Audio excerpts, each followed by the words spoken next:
Good evening.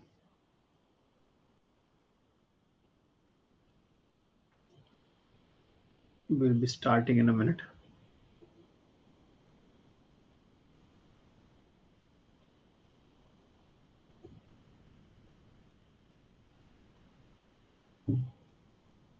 Mhm.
I'm sharing with you in your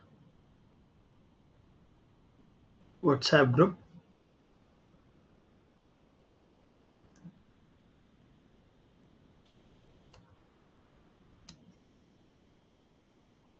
Questions that we are going to solve in this particular sheet.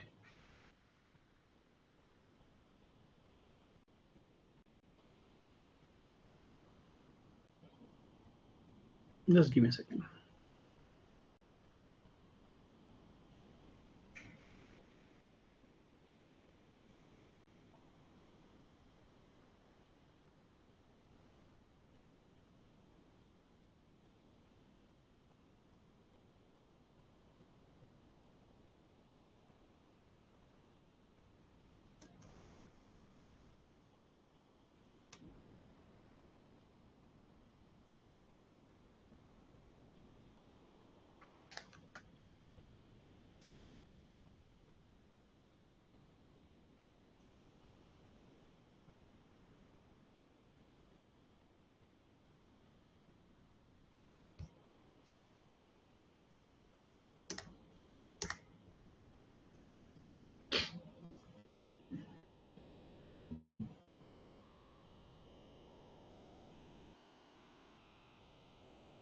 Yes, you will be able to see all the passages and questions because in some cases it is not possible to fit questions with the passage at the same time. So in the second session, first we are going to complete one passage that we left out in RC solving session 1. We'll be covering that passage first. It has maybe 6 or 7 questions. It's a cat plus level passage. So let us give it a try. So again, I'll have to move away from the screen so you could read everything.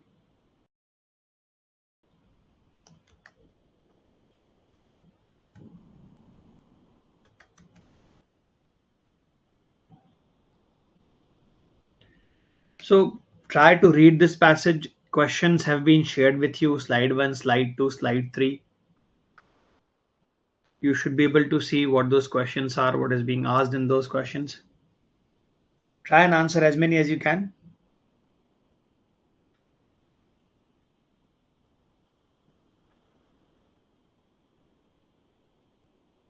Start solving.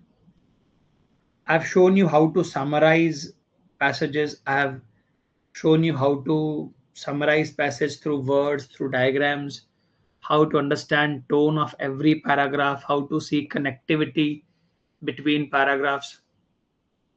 What you are seeing is the passage from RC passage from last session that we covered.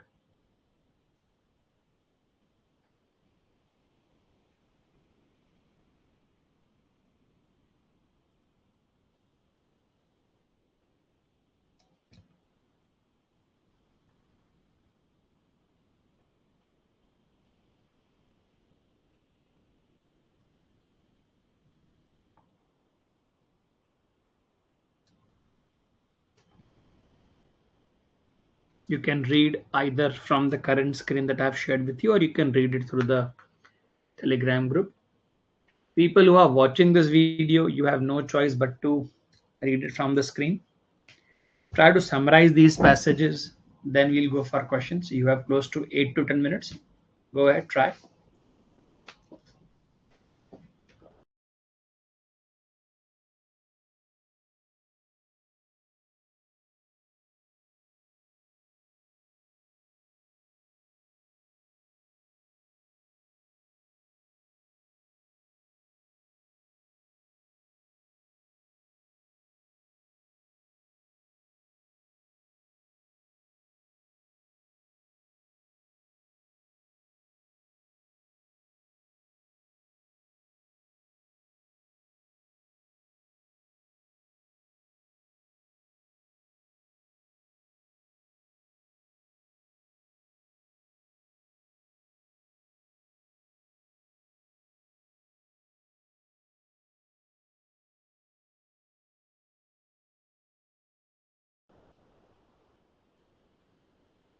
Always, before you decide to solve a RC, before you judge a RC, read first 3 lines of the first paragraph, last 3 lines of the last paragraph. Just have a look at questions. What kind of questions are there? Are those main idea questions, summary questions, inference questions? Author would agree, author would not agree.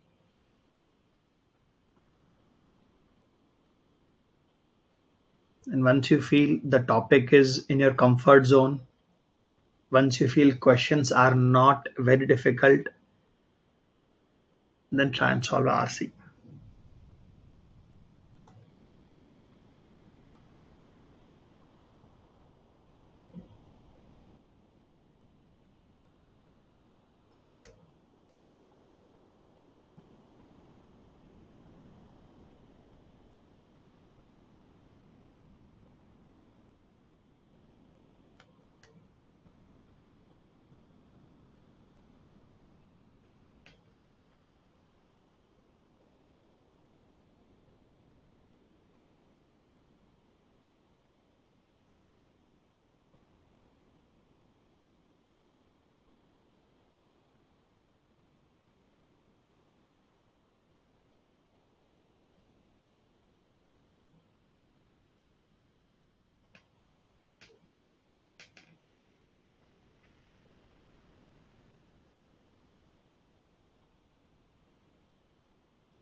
Five minutes are up. At least by now you would have read, I'll say, most of the passage.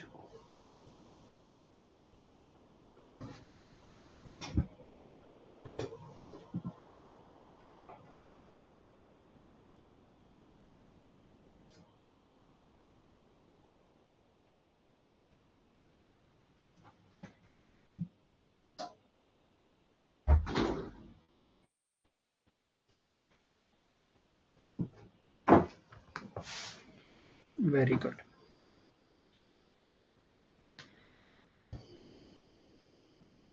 Yeah, those of you who are joining late, these passages and questions have been shared with you over the Telegram group. You can read it from there, or you can read it from the screen.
All right, so your 8 minutes are up. Let me try and read the passages first. Let us have a look at questions as well. So, although many may argue with my stress on continuity of the essential traits of American character and religion, few would question the thesis that our business institutions have reflected. So, something about American character and businesses. Here, although unions, like all other American institutions, have changed in various ways consistent with the growth of an urban industrial civilization, essential traits of American trade unions, as of business corporations, may still be derived from the key elements in American value system. So something about American business, American value system, American character. So it is about America, their business practices, maybe the industrial revolution, and so on and so forth. Now questions are, if claims made in the passage about, if a question starts with a if, something new is being said. If a critic of author's viewpoint, if a critic of author's viewpoint brought some example as a rebuttal. So some examples have been given to you, and somebody is going to go against those examples, give you data against those examples. Based on the information given in the passage, which of the following is or not true? So for this to be answered, you need to have understanding of the entire passage. For this also, you need to have understanding of the complete passage. Suppose that an American, again, suppose something new that an American union decides that its members should take. So they are trying to set an example for you. Based upon the passage or paragraph, you have to find out which of the options suits the current situation in the context of the passage. So this is a local question. A local question is where you can pinpoint a particular statement and find out its meaning or its reference. Except. So if you ask me to rate this as either A, B, or C, I try to categorize everything as A, B, or C in quant, LRDA, verbal. I will say it is a level B or level C set. Because I'm not sure if the language of the passage is difficult, but I'm sure questions are difficult because they require understanding of the whole passage before I could answer any of these. Very good. You have reached answers as well. Very nice. So let us start the discussion. Let me start the reading and explanation for you. So a brief look over the questions and first 3 lines, last 3 lines is always a good idea before you start solving. I'll categorize it as B or C. Definitely not the A. A is the easiest type. So let me try and be brief here. I'll try to summarize that. I'll try to observe the main idea behind the passage. I'll try to look at the continuity between passages. Although many may argue with my stress on continuity of essential traits of American character and religion, few would question the thesis that our business institutions have reflected constant emphasis in America's value system on individual achievement. So the author is saying, you may not agree with me when I say that American value system or character and religion is continuous, is same as early. But everyone, including me, including you, will agree on what? American businesses reflect what? American value system. And what is that? Individual achievement. From the earliest comments of foreign travelers down to the present, individuals have identified a strong materialistic bend as a characteristic American trait. What is American trait here? Here we have talked about American trait. What is American trait? Or what is a part of American trait? Having materialistic bend. Materialistic bend means acquiring things, about things. So I'll write here American trait to some degree is materials. To have materials, more and more materials. So see, the author is saying you may not agree with me. The author is trying to say America has remained same in terms of character and religion. But very few will disagree. That means everyone will agree that American businesses reflect American value system, which is individual achievement. And what is American trait? Material, acquiring material, materialistic bent. The worship of dollar, the desire to make profit, the effort to get ahead through accumulation of possessions. So this is again elaborating on the previous point, that people are trying to correct dollar, they are trying to make profit, they are trying to get ahead of others, and they are trying to accumulate possessions. Possessions means again money, land, power, something of that sort. All have been credited to egalitarian character of the society. Now let us see, do not know the meaning of this. That's perfectly fine. It is about something, egalitarian character of society. So all of this is because society is egalitarian. Egalitarian basically means about itself, about individuals. As Tocqueville, I don't know who this fellow is, noted in his discussion of consequences of a democracy's destruction of aristocracy. They have swept away the privileges of some of the fellow creatures which stood in their way, but they have opened the door to universal competition. Now, please focus on this phrase. This might be critical later on. What is this person talking about? Destruction, democracy's destruction of aristocracy. What is aristocracy? Aristocracy means where there are few people like kings, queens, or people of prominence, power who rule and govern. What is democracy? Where people decide who will rule. So, in a manner, democracy has destroyed. What democracy has destroyed? Democracy.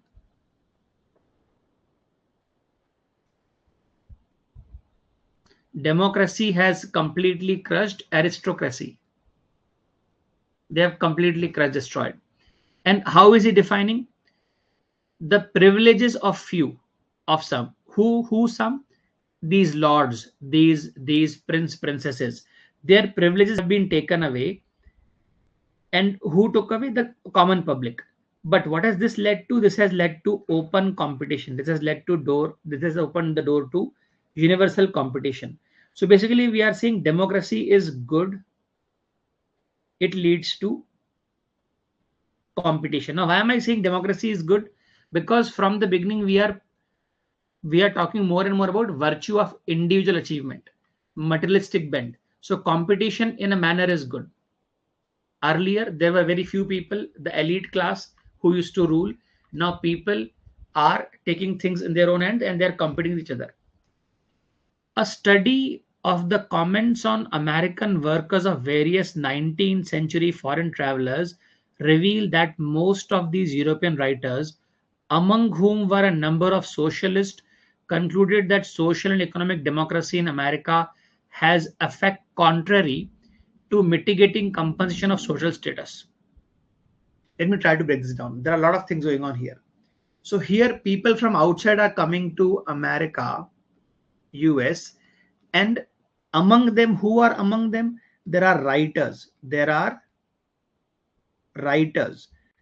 socialists, there are socialists among them. There are socialists among them. And what are they concluding? See, they came to a place, America, which is new to them. They observed something and they reached a conclusion. What conclusion have they reached? That social and economic democracy in America has an effect contrary to mitigating compensation for social status. Now, this you need to be little versed with the language here.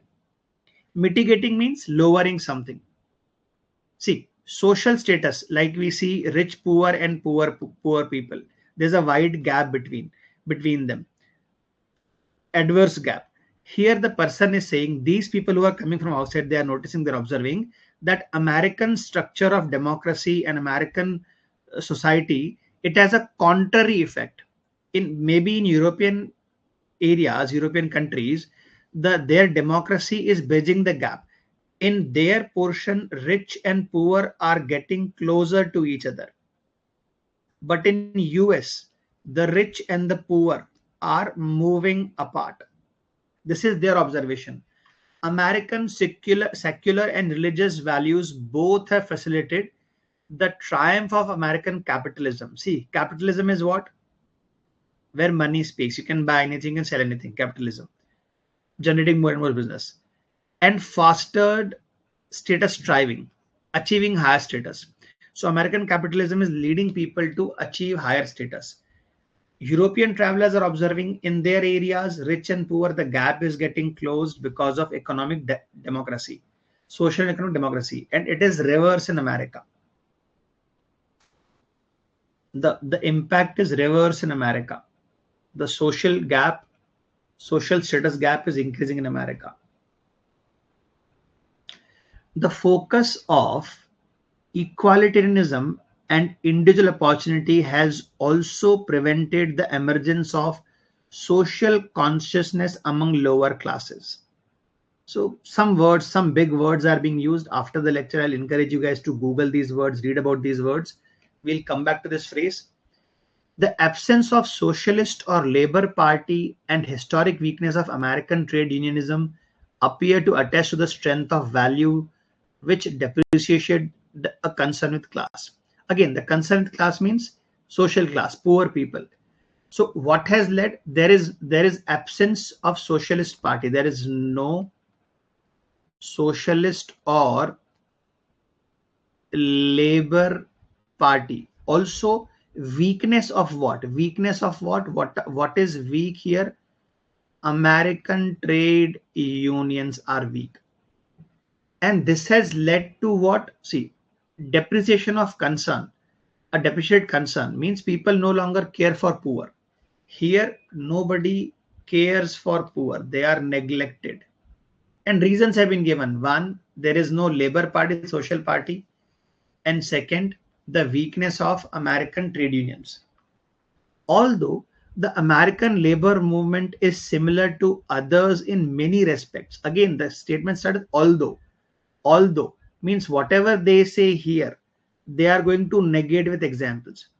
They are saying the movement started in the similar manner in America. Although the American labor movement is similar to others in many respects, it differs from those stable democracies in ideology, class solidarity, tactics, organizational structure, and pattern of leadership behavior.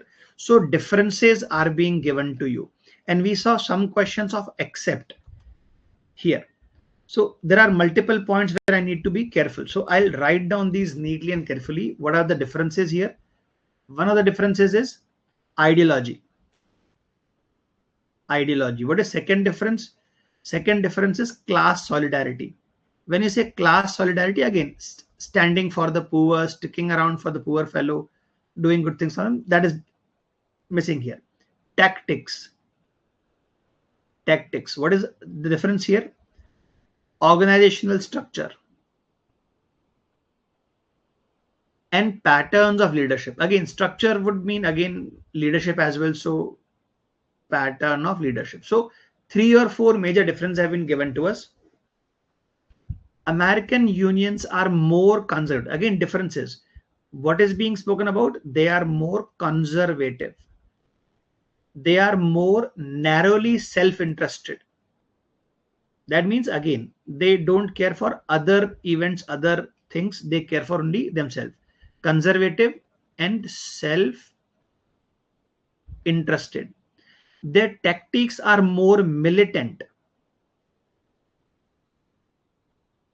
That would also mean the European unions do not have militant tactics. And they are more decentralized in their collective bargaining. Decentralized means there is no singular or central body. There might be separate small unions.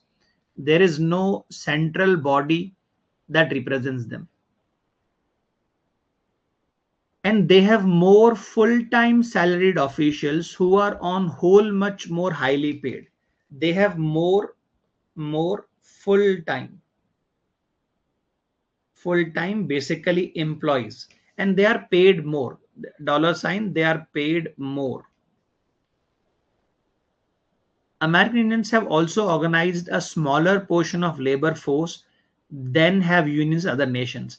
That means because they are decentralized, they have less number of people in their unions.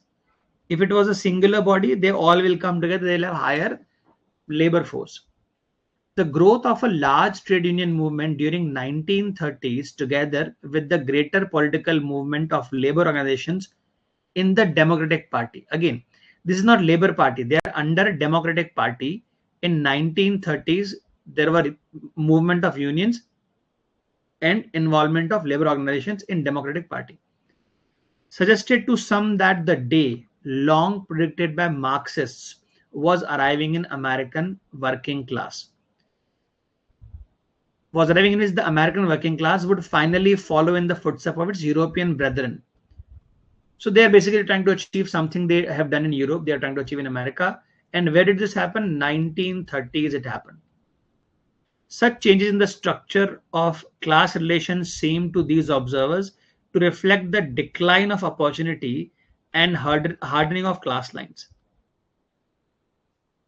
To them, such changes could not occur without modification in the traditional value system.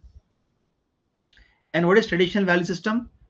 Individual achievement. So they are saying, unless you modify that thought process, the individual achievement which is praised in American culture, American traditional system, you need to change that value system if you want to bring around these changes.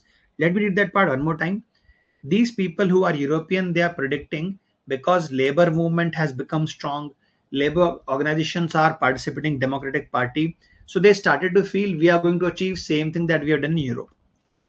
Such changes in the structure of class relations seem to these observers to reflect the decline of opportunity and hardening of class lines.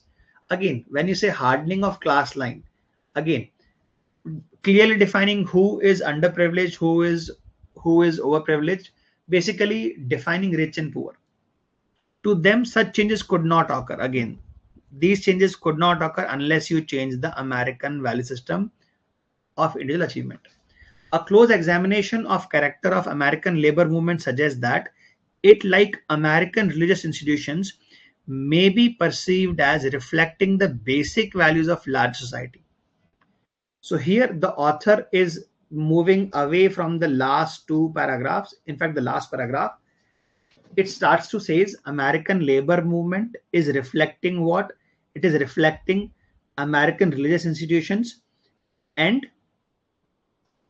it reflects basic values of society at larger. Although unions, like all other American institutions, have changed in various ways consistent with the growth of urban industrial civilization, the essential traits of American trade unions as of business corporations may still be derived from the key elements in American value system. So again, here the author has gone completely against the previous paragraph and has said that again, trade unions also are representing what big corporations represent, again, capital and all.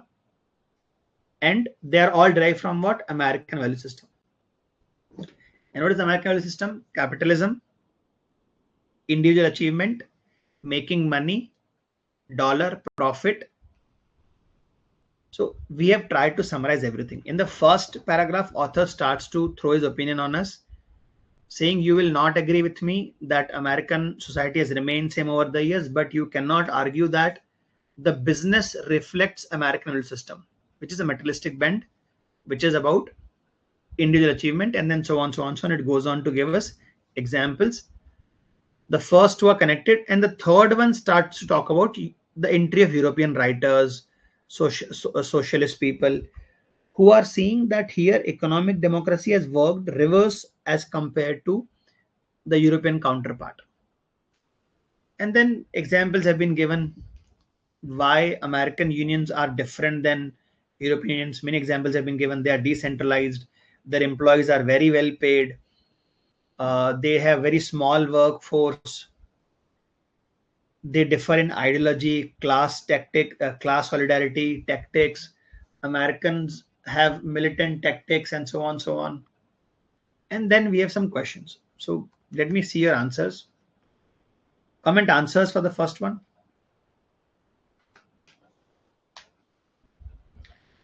If claims made in the passage about American and foreign labor unions are correct, some claims have been made, they are correct. Let us assume they are correct. How would unions be expected to react during a strike against a corporation? Whose union? American Union. How are they expected to behave when there is a strike? So here I have written down 4 5 differences. Their ideology is different, class solidarity, they are different, tactics are different, their organization pattern is different. Here they are more conservative, they are more self-interested, अपने बारे में सोचते हैं. They are militant like, they have smaller workforce, they have high paid full employees. Here we are saying everything is true, everything said in the passage is true, and now there is a strike against a corporation. How will the unions behave? American labor unions would be less likely than foreign unions to use violence against a corporation. Nahi. Here we have said they are militant like. What do militants do? They use violence. This one is going against the passage. American labor unions would be more likely than foreign unions to use violence against American corporation. Yes, this makes perfect sense. Let us read further. American unions would be less likely than foreign unions to bargain with a corporation. See, here we have not read about anything about unions bargaining or not bargaining. We have not seen anything about how unions interact with corporations. American labor unions would be more likely than foreign unions to bargain. Again, nothing has been said about coalition or bargaining with corporation in any of the passages. When the differences have been mentioned, there has been a discussion of militant tactics. Here you see, their tactics are more militant. Whose tactic? American unions.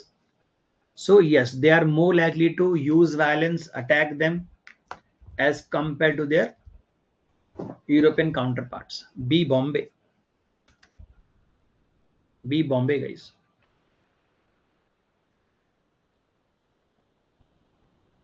No discussion is there about bargaining with the corporations. If a critic of author's viewpoint brought up examples as rebuttal means giving opposite examples or trying to discredit what you have said to the passage, the existence of which of the following phenomena would most strongly challenge the information in the passage?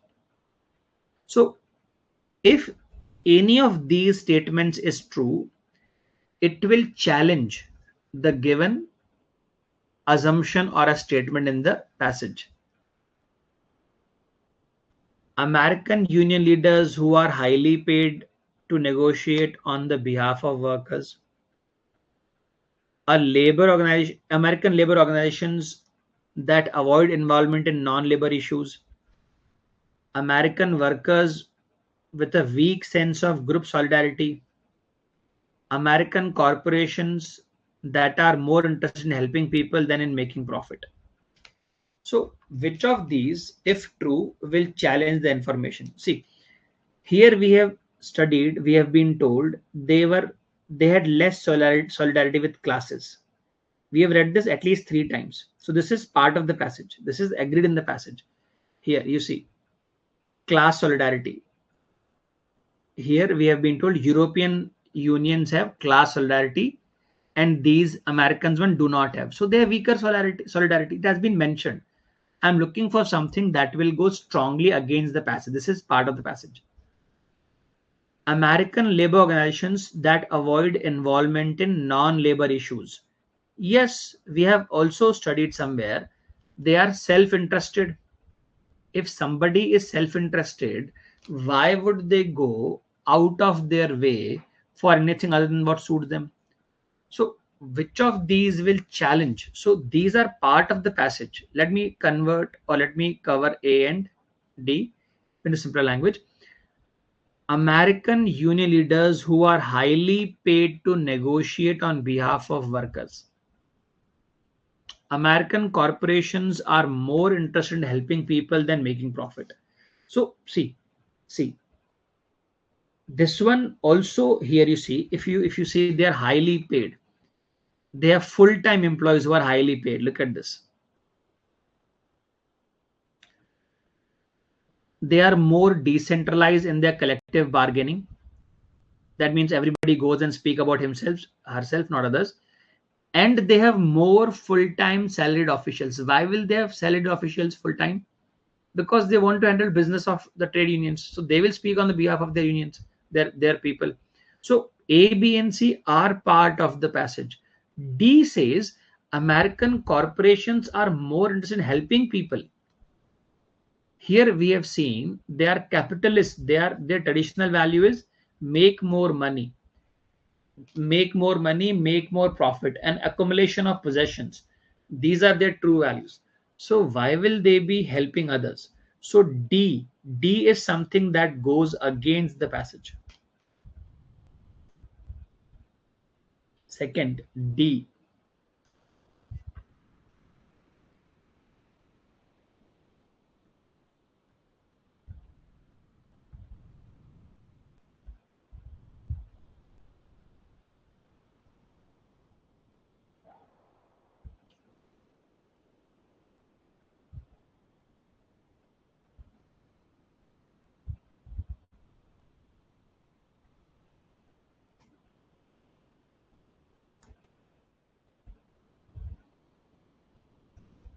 Let us continue the discussion.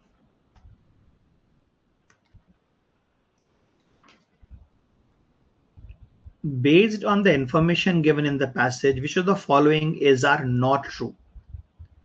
Which of these are not true?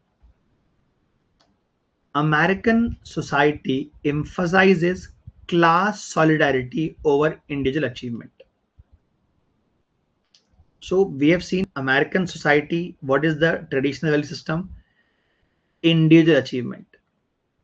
You work hard, you grow, you move on.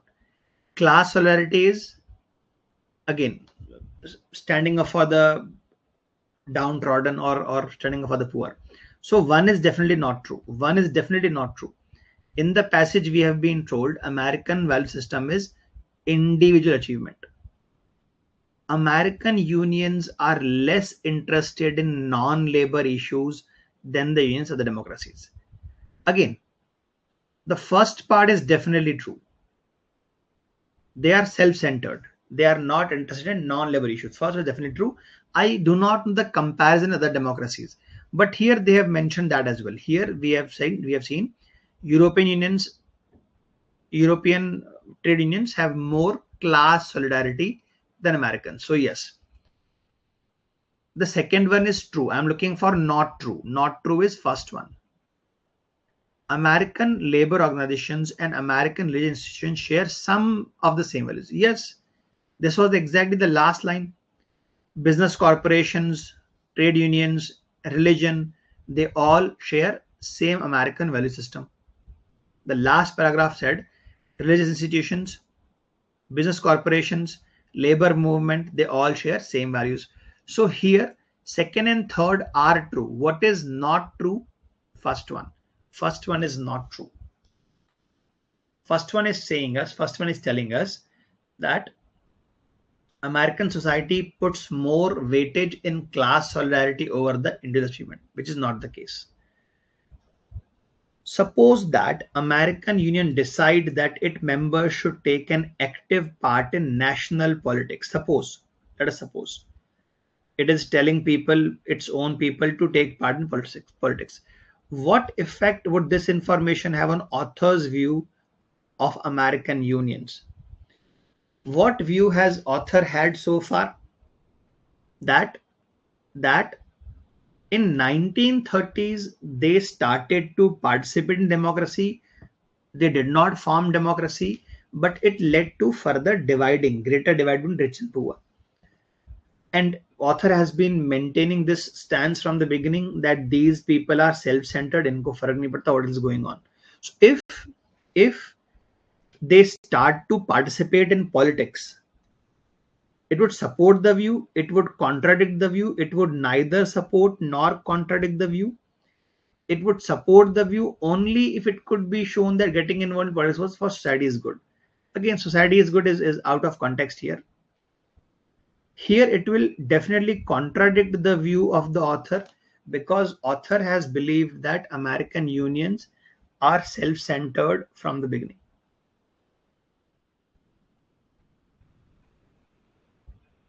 That option D is out of scope.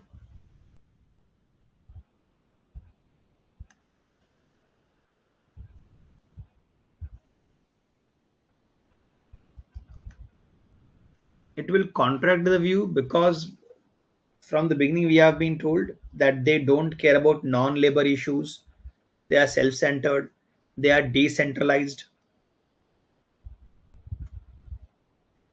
The fourth is out of the scope. Society is good has not been mentioned anywhere.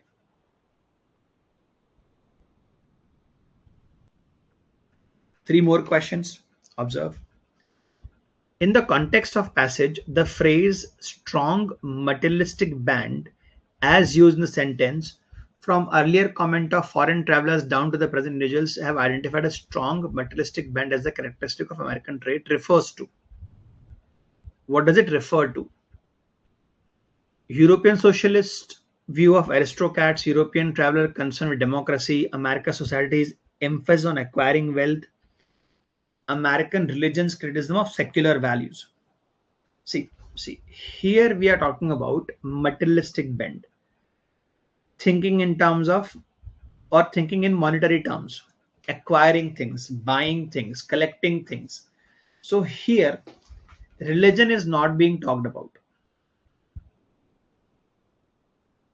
And again, these European travelers, they are not concerned with democracy. Here, the statement, let us go back to the statement.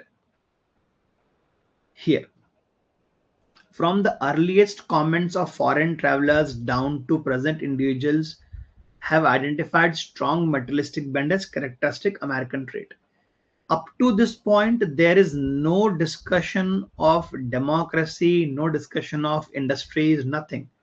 Only thing is that Americans have materialistic bend. This is what is observed not only by outsiders but insiders as well. So comparing with European aristocrats, nowhere it is discussed, nowhere democracy has been discussed, only about acquiring wealth. Acquiring wealth. That is one discussion we have had. So this question was local. You have to go to the particular paragraph and read that paragraph, form an opinion from that and mark answer from that. Up to that paragraph, there is no discussion about aristocrats, democracy, religion or secular values, only about acquiring wealth. According to the passage, all of the following have influenced the outlook of American labor movement except. So these have influenced, these have affected their value system, except means something that has not affected the American value system or labor movement. Secular values, religious values, urban industrial civilization, foreign labor movements. See, here we have talked about, here if you look at the last paragraph, religious institutions also have similar business values as the labor movement. So religious values have affected American labor movement. What are the values are there? Secular values. There is no discussion in that term, in that regard.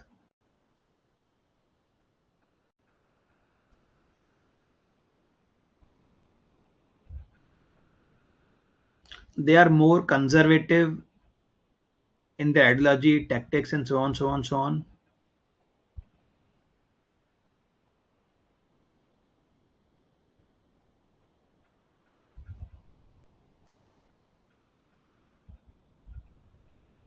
ये आपको वापस जाके आपको देखना पड़ेगा. The way I'm looking at the content again. Here what I feel is, because the whole passage is about, see, as urban industrialization happens, so they have modified their views. Here it is mentioned somewhere here. See, American institutions have changed in various ways consistent with the growth of urban industrial civilizations era. These things have affected the outcome. In fact, all of the paragraphs are about differences between labor movements abroad and America. So labor movements abroad have not impacted these guys. In fact, we have complete two paragraphs highlighting only differences between them. So labor movement abroad have not impacted. See, people who came from abroad, they were happy that they are seeing similar changes in America in 1930s, but it did not occur. It could not occur. A similar movement could not be completed, or American system could not be same as European one. So what did not impact American labor movement? The foreign labor movements. D, sixth D. According to the passage, the following is part of traditional value system. Class solidarity? No. इनके against हैं. Individual achievement? Marxist ideology? Definitely not. So among B and C, B is the clear winner if you see.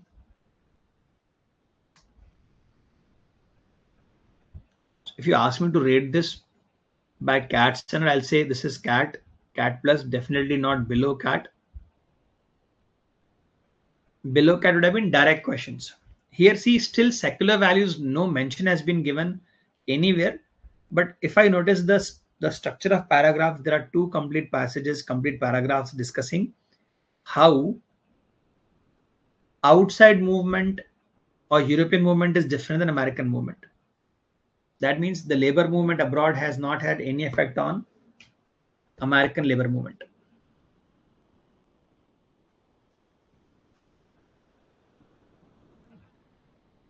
Let us try more passages. Let us try more RCs.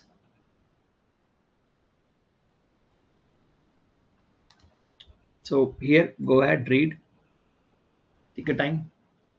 In size, this is not as big as the last one. I'll say this is somewhere around 400 words. And then there are questions. You already have these questions with you. Somebody who is watching the recording, I'll suggest you read this, pause this, then pause this, read this, and try to reach answers.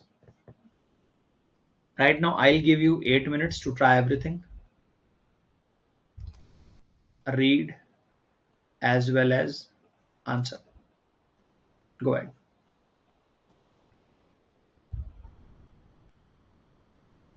Same tactic. Go to the first two lines, three lines. Go to the last two lines, three lines. Reach a judgment.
The reading part is over.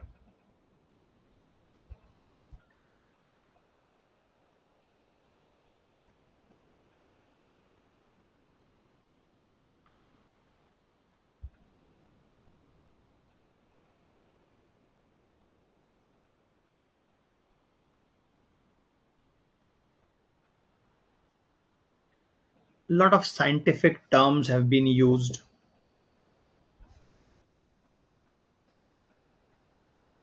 Engineers usually find this better than reading and answering a passage based upon author's opinions, others' opinions of author's work. Here you have data, here you have scientific terms. Usually people with not non-science background, they panic. They assume that they need to know every chemical reaction or everything that is mentioned about the microbe in the passage. They should know about it. No. RCs are not checking your science knowledge.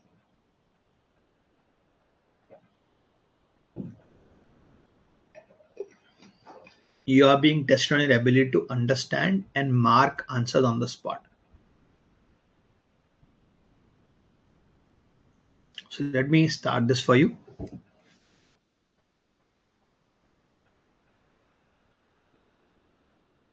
There are great many symbiotic relations in the marine environment. I do not know what is a symbiotic relation, let us say. A statement has been passed.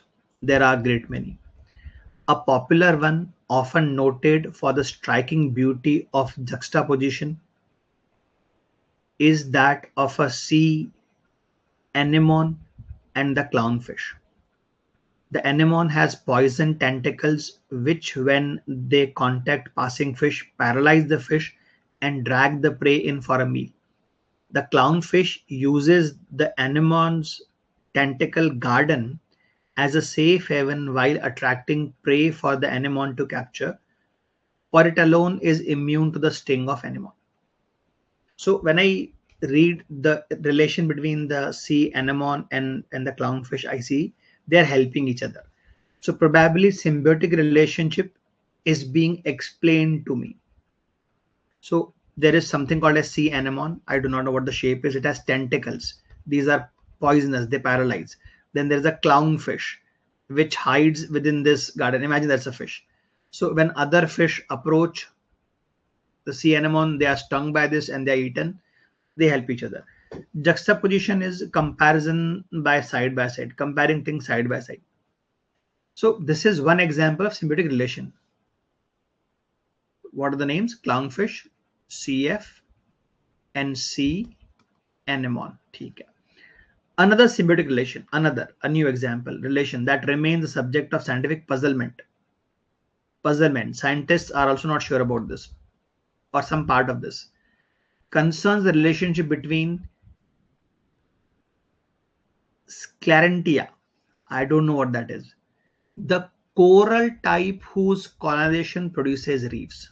See, they gave me a khatarnak word and they told me it's a coral type whose colonization means somebody comes and stays, like Britishers came and colonized us, they came and stayed here, captured us, produces reefs, and their symbiotic partners, the zooxanthelia.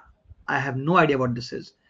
It will tell me, the passage will tell me, the unicellular algae present in the coral's endodermic tissue. Derm, I know, is skin. So maybe in the skin of coral, these algae are present. So it is known that each symbiont would mean these individuals. This is symbiont and symbiont. The relation is symbiotic.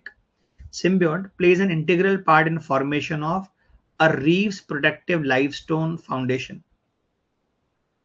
The coral polyps secrete calcareous exoskeletons which cement themselves into an underlayer of rock, while the algae deposit still more calcium carbonate, which reacts with the sea salt to create even tougher limestone layer.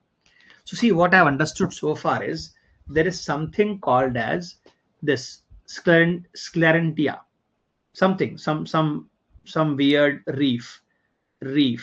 It in its derms, in its pores, What is there? Zooxanthellae. Zooxanthellae.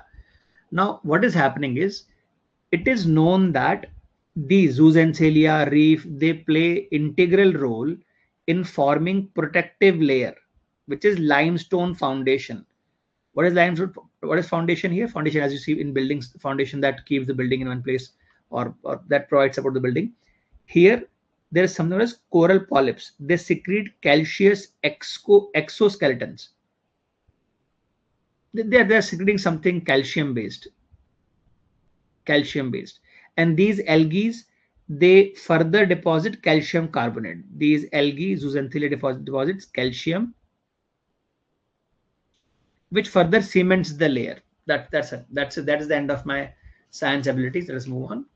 It is also known that due to the algal photosynthesis, these, because algae are a type of plant, they photosynthesize, they take carbon dioxide, they release oxygen. The reef environment is highly oxygen saturated, while similar carbon dioxides are low. So basically, you're telling me these algae act as plants. All this accounts for amazing renewability of coral reefs despite the endless erosion caused by wave activity. As you can imagine, waves are continuously moving around, so they will cause the damage to the reef. Because of this, because of high oxygen, because carbon dioxide is taken away, so high O2 and low CO2 is the reason that they renew easily. They get damaged, they get repaired easily. However, the precise manner in which one symbiont simulates the secretion of calcium carbonate by other remains unclear. So here we do not know whether these coral polyps are making zooxanthellae release calcium carbonate, or it's zooxanthellae that is making the polyps release calcium carbonate. So what is the puzzlement here? What is the puzzlement? The puzzlement is the last line. Which symbiont is releasing the calcium carbonate, and who is making it release? The puzzlement is who stimulates the releasing of secretion of calcium carbonate. That is the puzzlement. That is the question mark. Is zooxanthellae impacting the coral polyps, or reverse? Are the coral polyps impacting the zooxanthellae to release the calcium carbonate? Again, you do not need to be science wizard to be able to comprehend this much. Scientists have also proposed various theories to explain the transformation of fringing reefs, those connected above sea level to land masses, into barrier reefs that are separated from shorelines by wide lagoons, and then into free floating atolls. So here, try to understand. All of this is presenting one idea. What is that idea? Transformation. The passage telling us there is something called as fringe reef. I do not know what that is. So they explained me. So when you look at the landmass, whatever is attached to the landmass that is visible is the fringe reef. And then when there is some water between them and you have reefs, that is barrier reef. And one that is free floating in the ocean, which is not attached to anything, is being named atoll. Look at this. Scientists have also proposed various theories. These are not proven things. They are still exploring the theories. How is the transformation of fringe reef, which is connected to the land at the sea level, into barrier reef, which is separated from shorelines by wide lagoons? Lagoons hai, pani, which there's a lot of water here.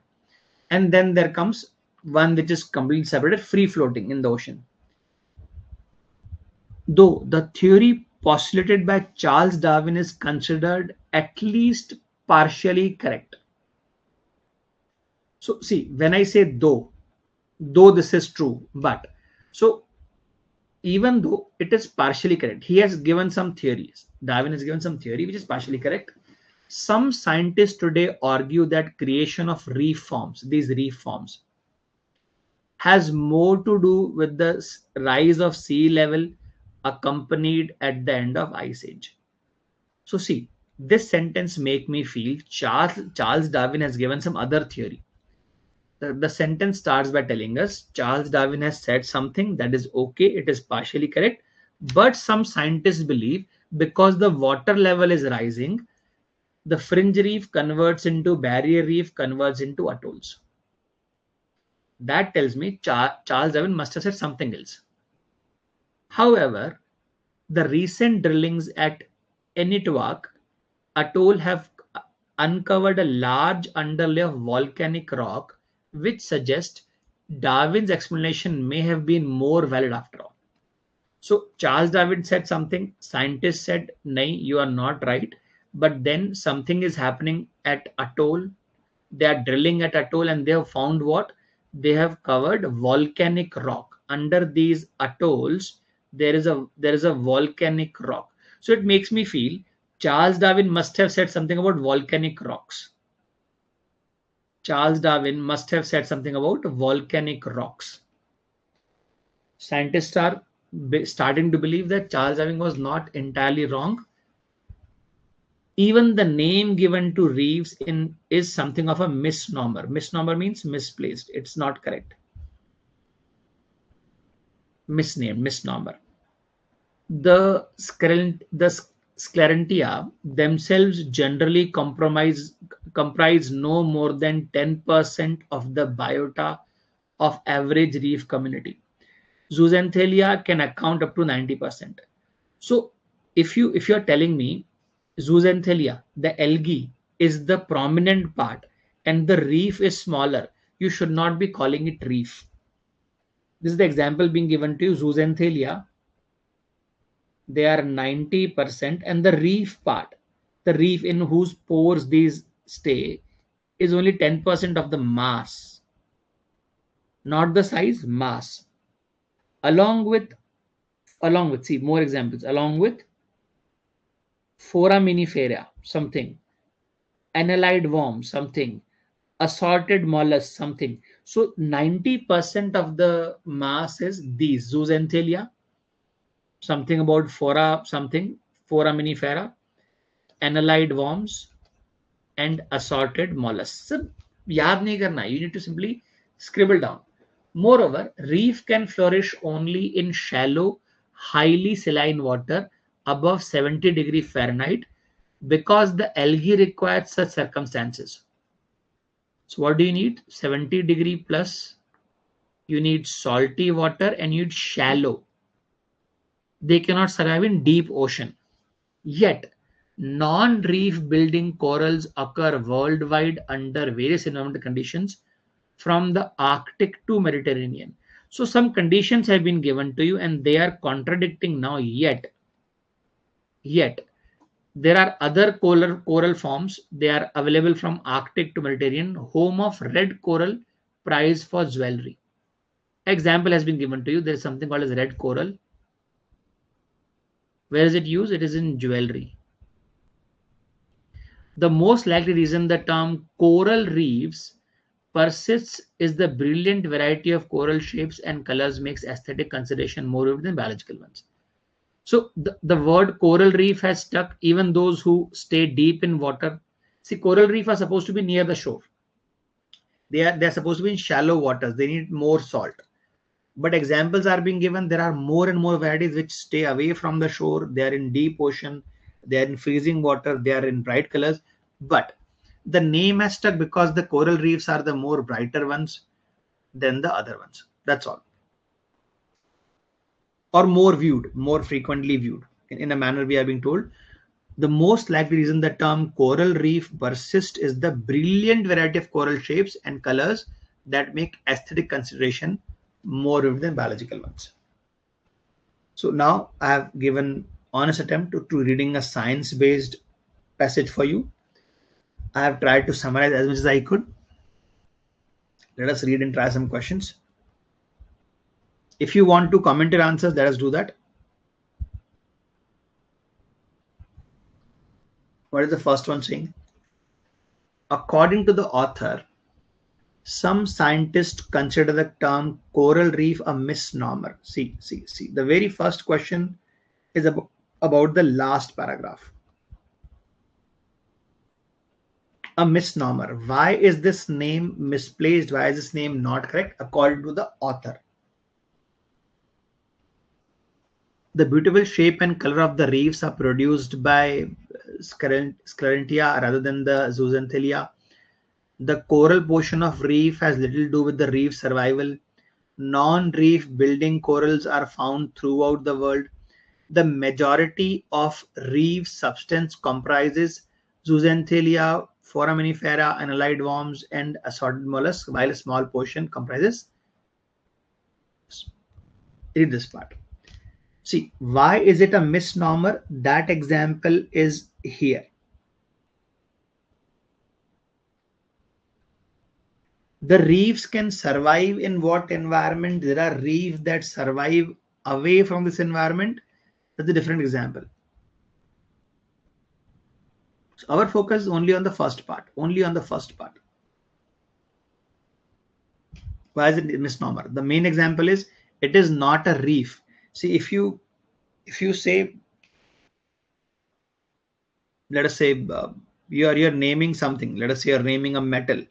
So you would want to name the alloy based upon what is highly available, what is the highest percentage available. Here we have been informed that the major portion is not reef. Reef is this. The 90% of substances is Zooxanthellae and other life forms. This is the reason. See, this is the trap for you. These things have been mentioned somewhere. B and C have been mentioned somewhere, but is not in connection to. It is not in connection to the misnomer part. They are found throughout the world. That is why the name coral is incorrect. No. The name coral reef is incorrect because coral part is less.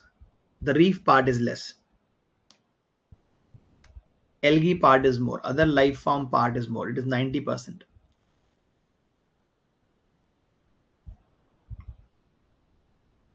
According to the passage, Darwin's theory regarding coral reef transformation is not universally accepted today.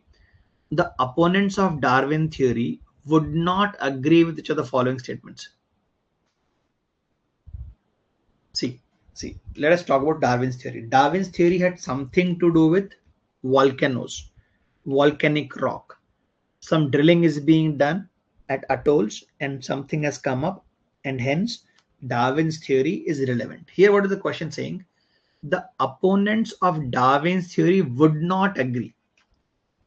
They would not agree with Darwin's theory because they're opponents. And Darwin's theory is about volcanic rocks.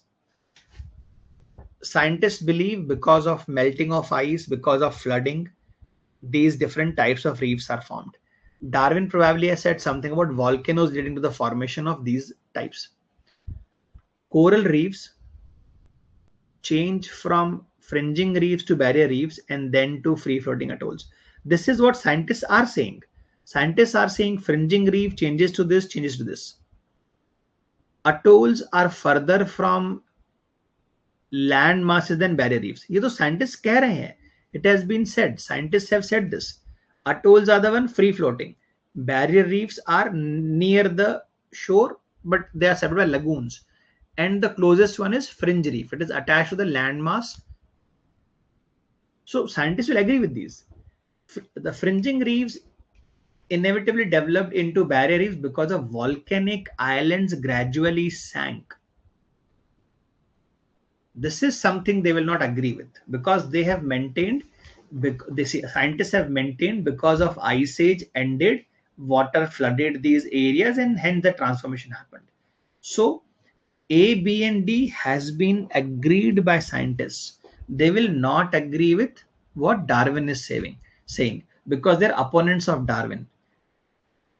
And what is the proof that Darwin is right?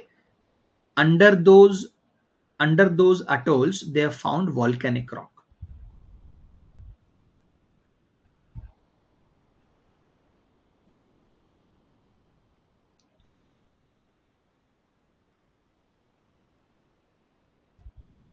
Let's read further. Third one. Based on the passage, which the following is probably an assumption of scientists studying coral reefs. It is probably an assumption that they have made. So they have probably passed a statement and have not given any proof. So they have assumed something. So what is that? What assumption have they made? Theories of reef evolution through glacial melting and through volcanic substances are mutually exclusive. See, here, the author has said that though the theory postulated by Darwin is considered least partially correct, so scientists to some degree agree with him. Scientists to some degree agree with him. Here it says that the theories are mutually exclusive. Ice age and volcano both cannot be together. No, the scientists are partially agreeing with Charles Darwin. This assumption is incorrect. The three main types of coral reef did not develop independently of other.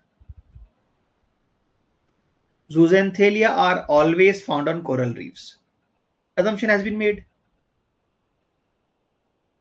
No, this also has not been made an assumption, because author goes on to tell us here in Arctic there are various forms which do not require all these. Zooxanthellae require 70 degrees Fahrenheit. They require salty water. They require shallow.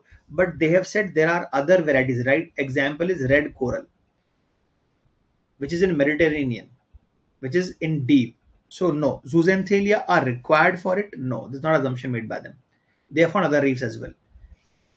Intense calcification single-handedly protects the reefs from destruction by waves and so on, so on. No, there are two reasons given to us. One is calcification, other is oxygenation. There is enough O2 and less CO2 along with calcification. It leads to regeneration and saving. So is that the only reason? No. Now listen to this. Why did I not put much effort on B? Listen to this. The three main types did not develop independently. Yes, this is an assumption made by scientists and also Charles Darwin as well. See here they are formed. Clearly says, first, see if it is right now fringe, more and more water floods the land, it will start to become barrier, and barrier will start to move away because more and more water is flooding the lands. So here this assumption is made by the authors that they are not independent from each other. They did not develop independent from each other. B is assumption made. B is this is a difficult question. This is a difficult question here. Zooxanthellae wala mistake you will make. Here the question is, which of the following assumption author has made? The scientists have made. According to author, which of the following assumption have scientists made? So clearly they have found coral reefs without zooxanthellae. So have they made assumption zooxanthellae is required? No. Intense calcification single-handedly. This gave away the statement. Single-handedly. No. There are other factors. Oxidation is also a factor. The scientists are aware of this. So A, C, and D are gone. The only option remaining is B, and I'm proving that to you by reading that portion which says one leads to formation of other, and that leads to formation of the third type. So more and more water, if it comes into the land, fringe will become barrier will become atoll. That is assumed. They did not develop independently of each other. Scientists have agreed on this. They have assumed this. I hope you are able to keep up with this.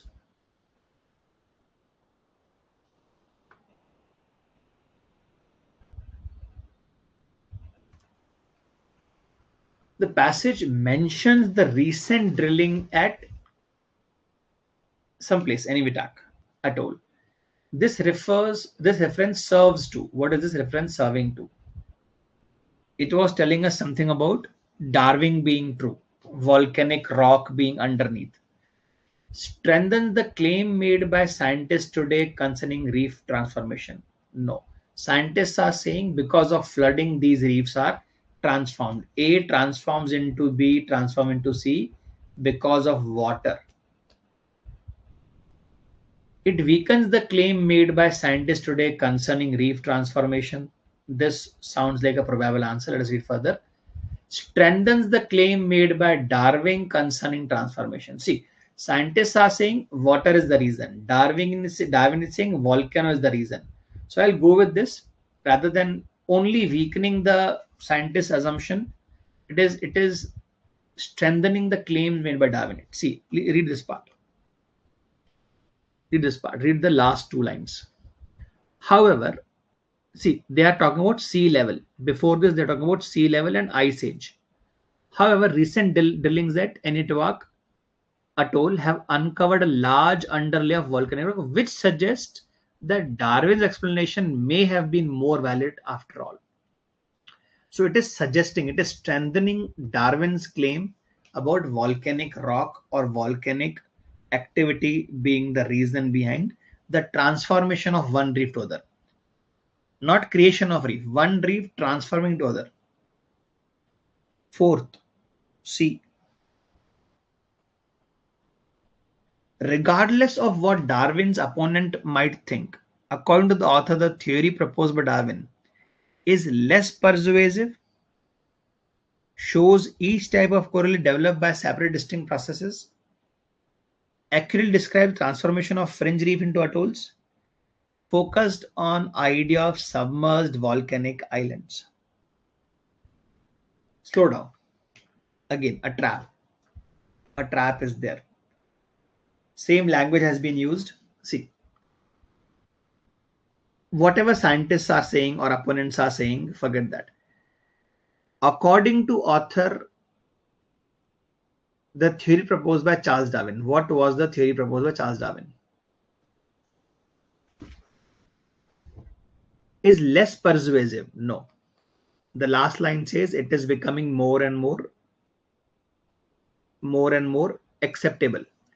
It's more persuasive. The theory is more persuasive. Shows that each type of, no. Darwin's theory here is only in terms of atolls. Only in terms of atolls, because some atoll was drilled. So it does not show how they were created individually.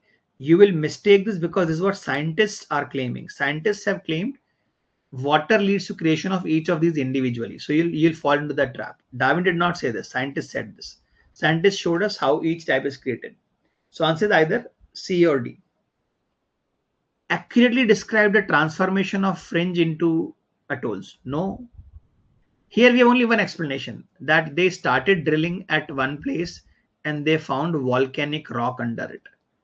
Focus on the idea of submerged volcanic island. Even though I do not agree with the island here, some rocks are there, volcanic rocks are there which are submerged there. So Charles Darwin's theory is about volcanic portions, volcanic parts under reefs. So D, Charles Darwin's theory, according to the passage, is about volcanic connection of reefs. Not necessarily islands, maybe only rocks. But yes, it has something to do with volcanic activity. D, Delhi. What was the trap here? Option B was the trap, which says that the Charles Darwin's theory shows us the creation of all three types of fringes. No, it does not. No. Suppose that marine biologists discover that calcareous exoskeletons produced by coral polyps simulates zooxanthellae deposit calcium carbonate via chemical stimulus. How would this finding be relevant to study of reefs? So scientists were what? Puzzled. They were puzzled. They were puzzled that who is actually simulating whom. Is zooxanthellae simulating polyps or polyps simulating zooxanthellae? So this was about the secretion of carbonate. This was about foundation being formed. This portion, foundation being formed, which creates a tougher limestone layer. This was the puzzlement. This was the puzzlement we saw initially. Suppose the marine biologist discovered that calcareous exoskeleton produced by polyps. Polyps are the one impacting zooxanthellae to deposit calcium carbonate by chemical reaction. Okay. It would explain how reefs maintain a high oxygen level. It is about formation of that footholding, formation of foundation. It would clarify the symbiotic relationship between Sclerentia and zooxanthellae during the formation of as it is, the wording has been used, as is the sentence has been used. It would identify the chemical components of Reeves protective layer. वो तो बता दिया ना, calcium carbonate है. It would explain the intense color and formation of reef. No. This puzzlement was who leads to the release of calcium carbonate, and it was only about foundation of a tougher limestone layer. It was only about foundation formation. B Bombay makes complete sense.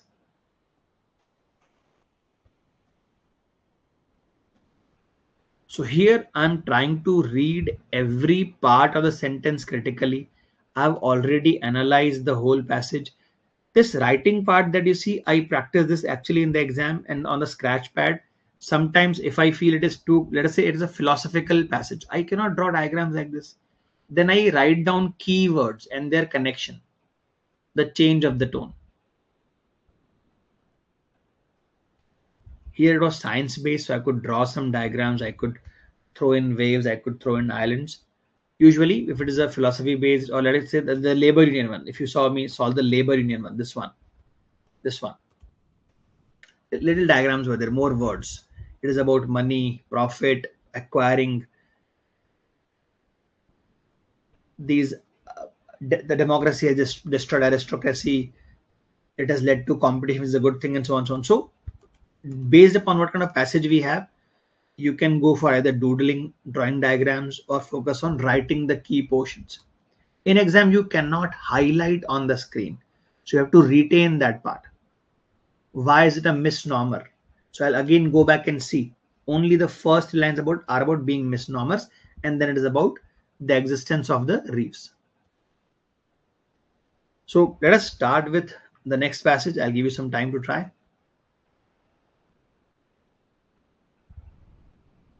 So again, a passage based upon science, and in this case, study of fossils, Jurassic Park. This is going to be very dense. More number of words as compared to the previous passage, more words, probably 550 or maybe 600 words in this passage. Go ahead, give it a try. Take 6 to 8 minutes. Go on, try.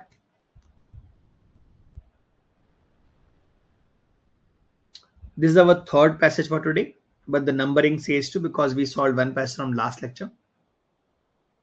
6 to 8 minutes you have, at least read everything, read every question, try to formulate a strategy, mark some answers, summarize.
Now you would have noticed the last one was science based. This one is also science based, but the last one was more about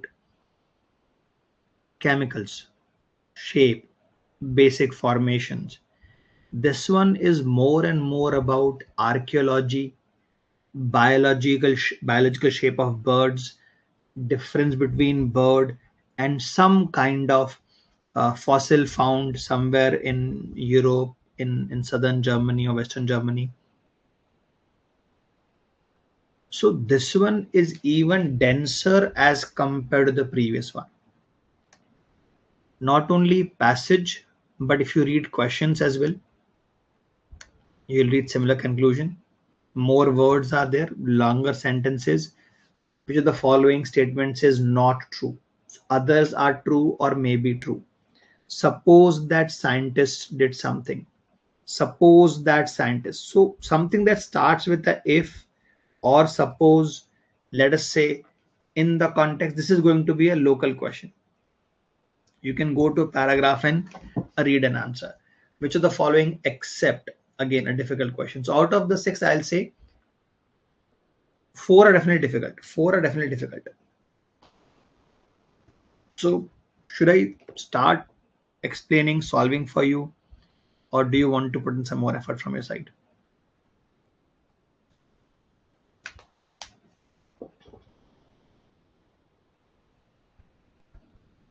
Okay, I'll read, yeah. So listen to this. Break down complex sentences into smaller parts. Try to read, reread, try to summarize by breaking it down.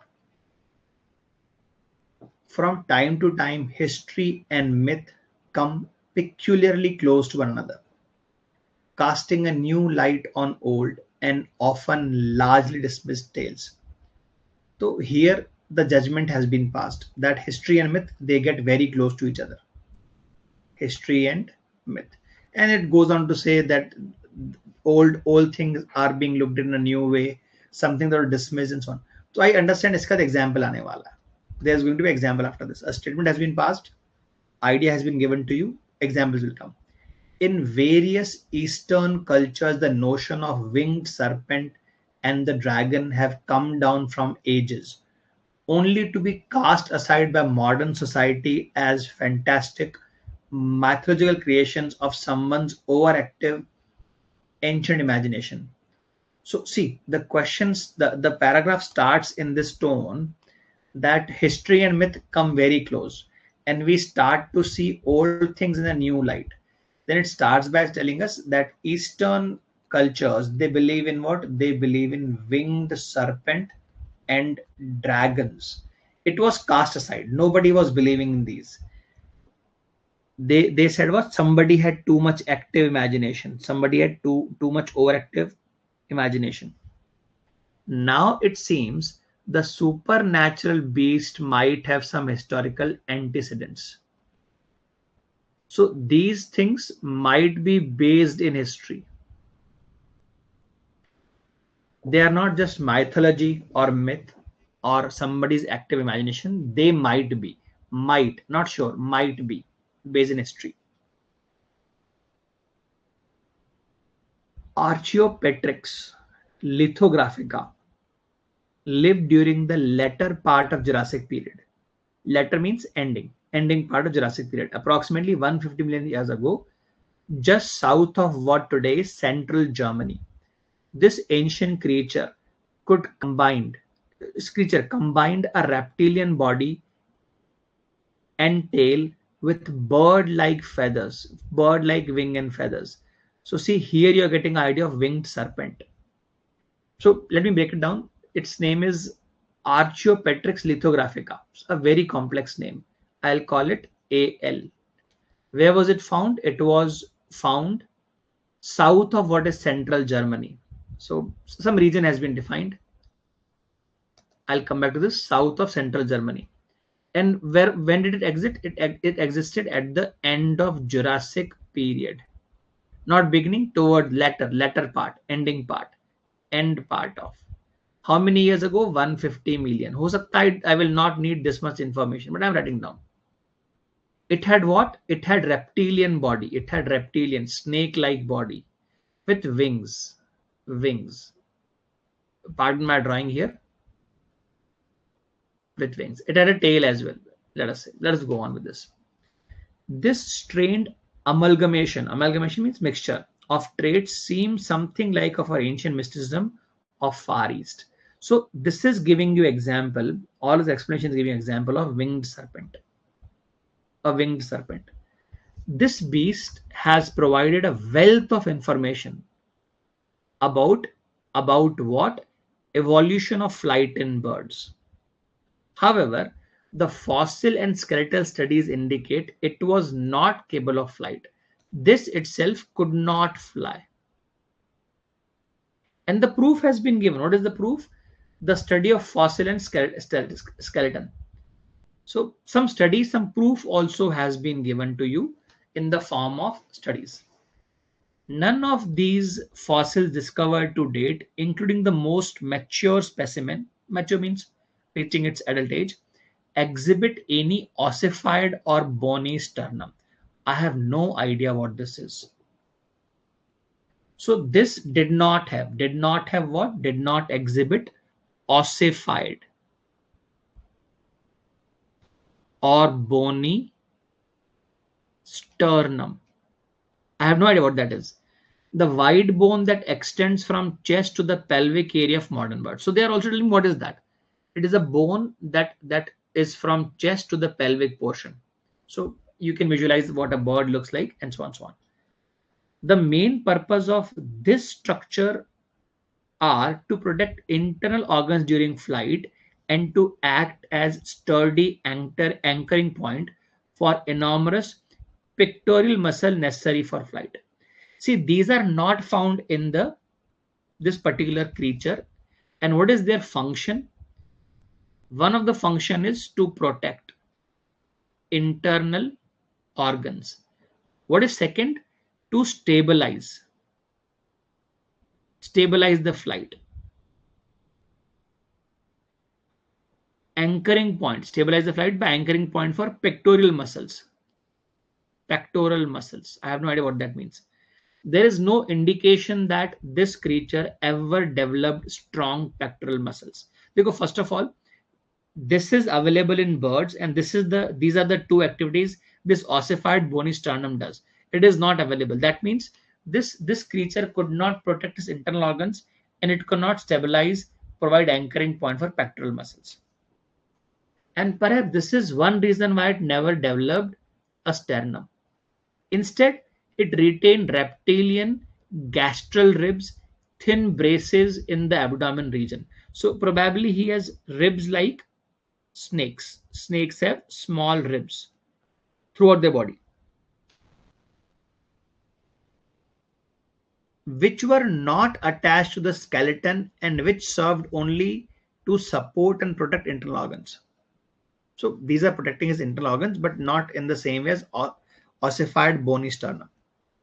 Researchers believe that flight would have been highly unlikely in an animal with such characteristics. Okay, okay. So here they have given us 10 proofs that this thing could not fly, but it is giving us information about flight in bird. This is giving us a lot of information about flight in bird, but it itself could not fly.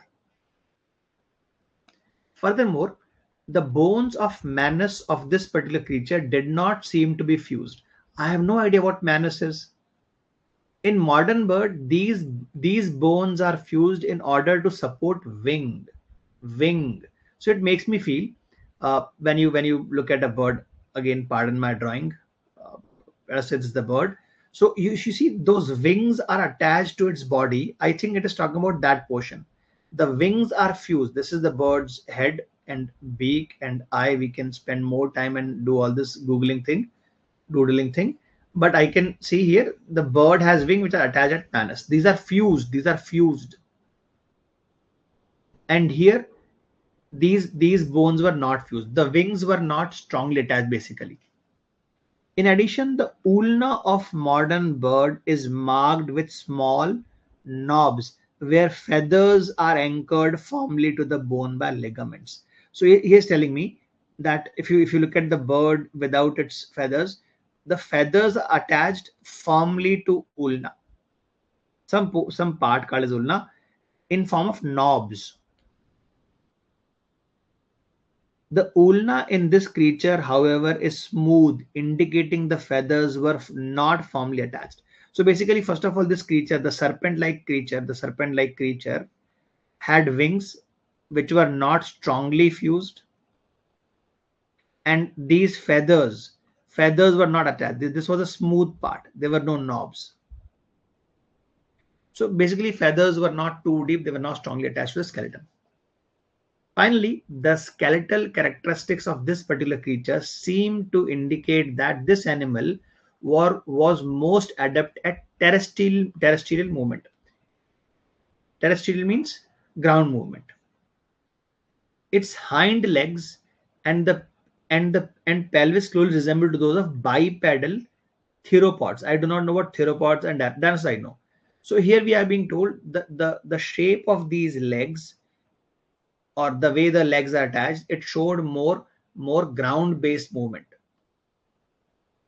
like bipedal, like we are bipedal, we walk on 2 feet, suggesting that like other bipeds it was adept at running along the ground. Clearly the legs are made for running. In contrast to the posture of birds whose bodies are suspended at pelvis like a seesaw. You might have seen birds, they can easily bend down and get up. So in a manner, they are like a seesaw. One side goes down, other side goes up. That is how birds are. Basically comparing the pelvic structure and the feet and the basically standing positions. Seesaw with thigh bones horizontal. Huh. It stood up on its hind legs with its long reptilian tail serving to balance as well as enhance the ability to coordinate abrupt changes. So the tail part is going to help this creature basically navigate. Like you might have heard about cheetahs, when they run they move their tail in opposite direction to balance themselves, something of that sort. So the tail is there to support on the ground and to balance the movement and change directions while running. In modern birds, all that remain of this tail is a shrunken fused structure called pygostyle. So basically the tail has been shortened, and then that is what we see as feathers, pygostyle. Although foot of this bird was bird like with fused metasterals, some fancy words, it was also adapted running. So clearly mentioned twice, it was capable of running. By way of its peculiar mix of feathers, it seemed to represent a kind of transitory phase, illustrating an evolutionary leap from reptile to bird, providing instant development effect. All right. So we are being told the birds came after this. Read that part. By way of its peculiar mix of features, it seems to represent a kind of transitory phase. So basically, this is not the end product. These things went extinct, illustrating an evolutionary leap from reptile to bird, providing insight and development of flight. It could not fly, but by comparing the contrast between birds and this particular creature, we are able to understand how did the flight got developed. How did the bird start to fly? So again, lot of science-based data, body structure, bone structure, fusion of wings, the era when it was there, later part of Jurassic era, what part of it world it was found in, somewhere around southern part of central Germany now, and so on and so forth. Basically, the author starts by telling us myth is not what you think it is. A lot of things in mythology are actually real, and then started giving examples of this particular creature and went after the archaeology part of it and biology part of it as well. Yes, such kind of RCs have been asked in CAT. Science-based RC, you can expect every year at least one slot will have one science-based RC. Coral reefs, life cycle of penguins, permafrost, the release of microbes through permafrost. Such things have been asked many times in CAT. Science-based RCs are there. Yes, you need to practice. First one, you would like to try and answer. Let us see.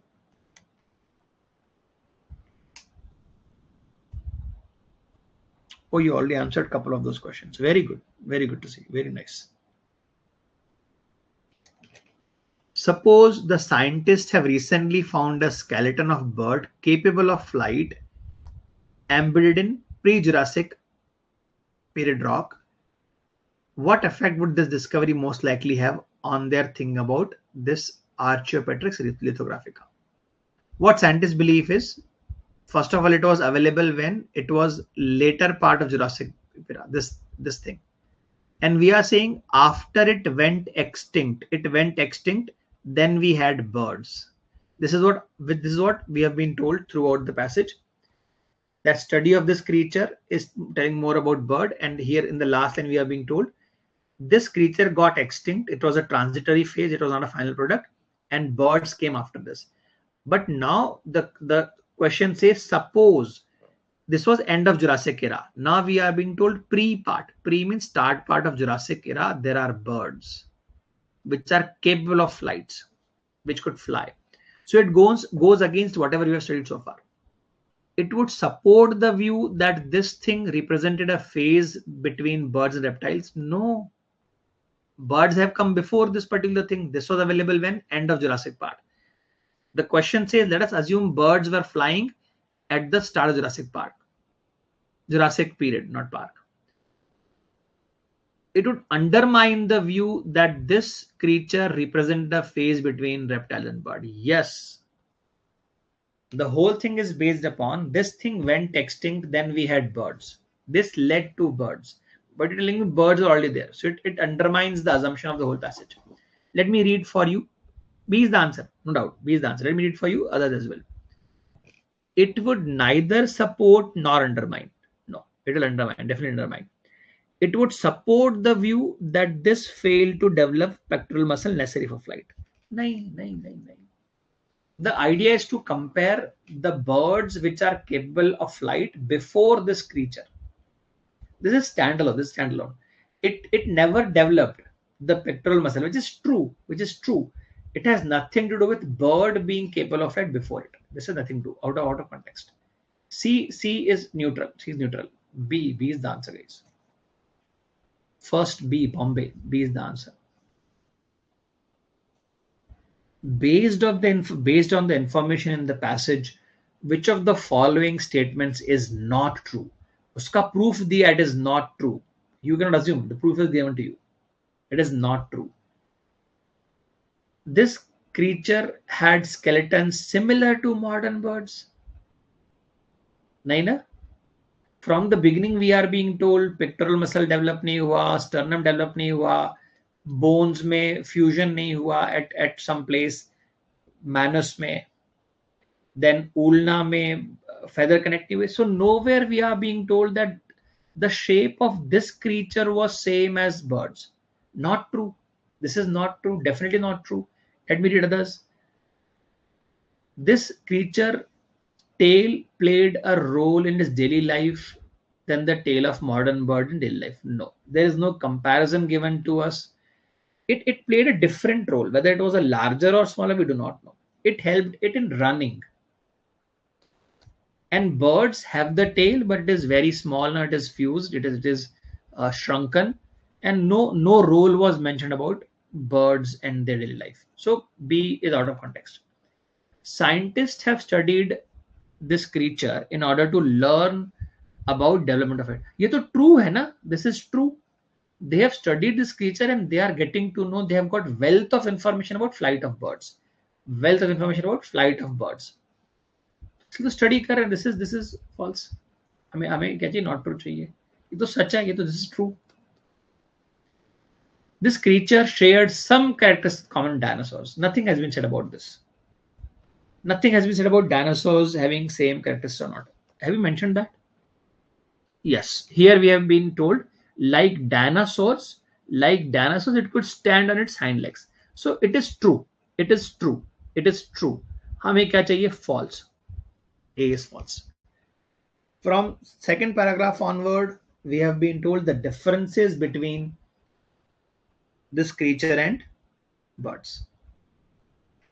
In context, the phrase wealth of information in third paragraph refers to what wealth of information has it given us about flight of birds? About flight of birds. ये था. It is not recent projects. It is not recent research products. This is a trap. This is the trap. Because evolution of flight has been said here, and this also mentions evolution of flight here in birds. But it is nowhere a recent project. It is not about recent projects.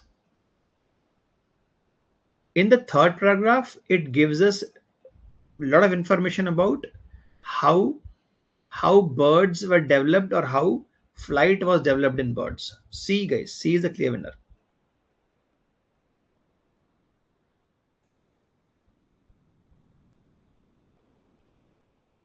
A is a trap. A is a clear trap. Author suggests within confines of the passage. Again, you don't have to go outside passage. Whatever is there is part of the passage.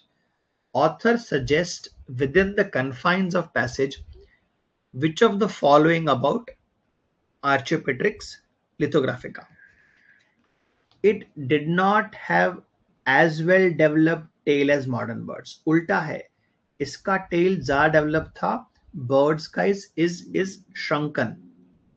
It is shrunken now. Its wings had a different function than wings of modern bird. It was less intelligent. कहीं नहीं intelligence का बात हुआ है. The skeletal structure made it much larger. Again, nowhere there's a size comparison with birds. So by rejection, I can say it is B. Its wing had a different function. Obviously, modern birds are flying around, and this one could not fly. So as far as the passage goes, the wings on this particular creature were not for flying. So even by rejection, see, nowhere have we said the intelligence of this creature compared to the bird. Gone option, entirely gone. The structure was larger or smaller, nothing has been said. Nowhere have we discussed size of the structure, centimeters, meters, or something of that sort. Fifth, suppose scientists were to find a skeleton of Archaeopteryx lithographica that has a sternum similar to modern bird. According to passage, which of the following belief would finding most strongly challenge? See, sternum led to what? Sternum led to protection of internal organs and so on and so forth. So probably it could fly. See, here.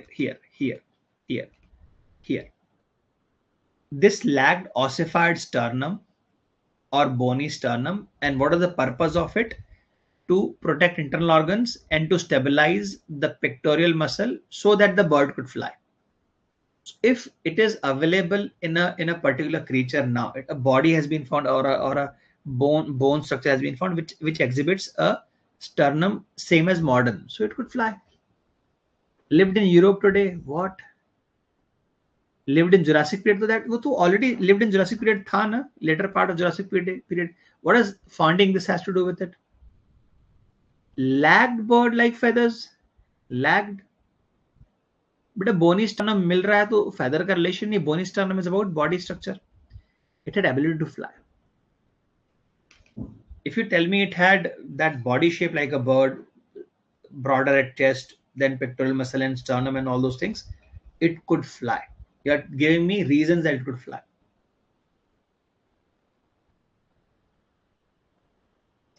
What is being said in the last one?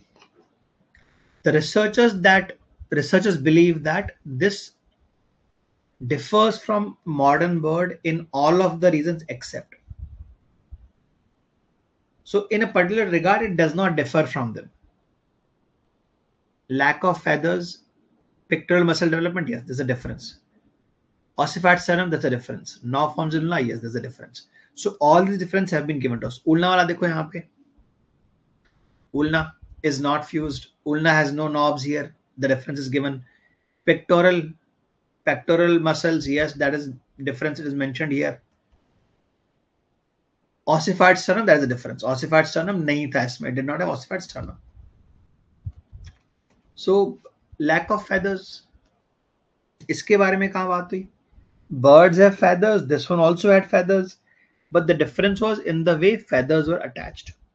The difference was in the way feathers were attached to its body.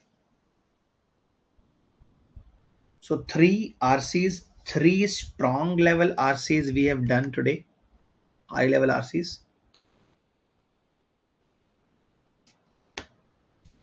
I have deliberately kept the level cat and cat plus with these. Solving easy content makes not much sense. It's waste of time. At home also, whatever RCs you're solving, whatever LRDA you're solving, whatever quant you're solving, there should be detailed explanations at the end. Because if you get stuck, कुछ नहीं समझ रहा है, you can go back to the explanation, learn from it. Explanation only answer is given B. अरे क्यों है B? Why not C? Explanation should be detailed. So whatever content you're solving, make sure it is decent level, good level, with explanations at the end. Explanation देना चाहिए, होना चाहिए.